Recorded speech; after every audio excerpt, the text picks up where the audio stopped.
Hakujara kw'abeegi ba Metropolitan International University, Minisita w'enshonga za Kampala Kabuye Fatogabye niwe yaba ari omugenyi mukuru kandi ogu yasiima abeitendekyerere ab'okukwata government okwista eby'obwegyese omu batuura. As you are aware, in this term of office or in term of government, we have 3 or 4 main pillars which we centered our effort, and one of it is the skill development and vocational training. This one looks especially on equipping the youth with practical skills such that the demands of the job market, ensuring that education translates into meaningful employment and self-sufficiency. CGPA.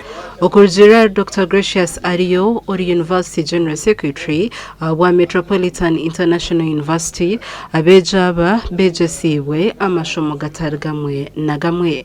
Chancellor Dr. Fimone Mateken we yabakorire omukorogo.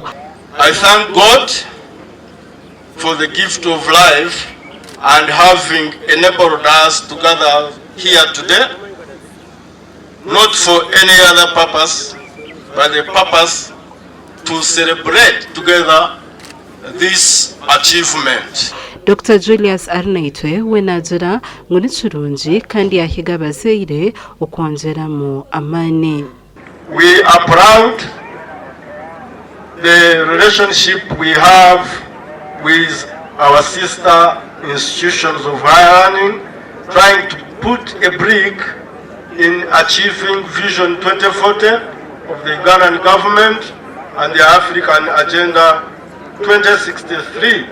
Major Kwile Julius Orukurebia Records Division Sector Eya UPDF Ogu ye first class masters in information and technology hamwe n'abandi beji abayereka okushemera. My hospitality management.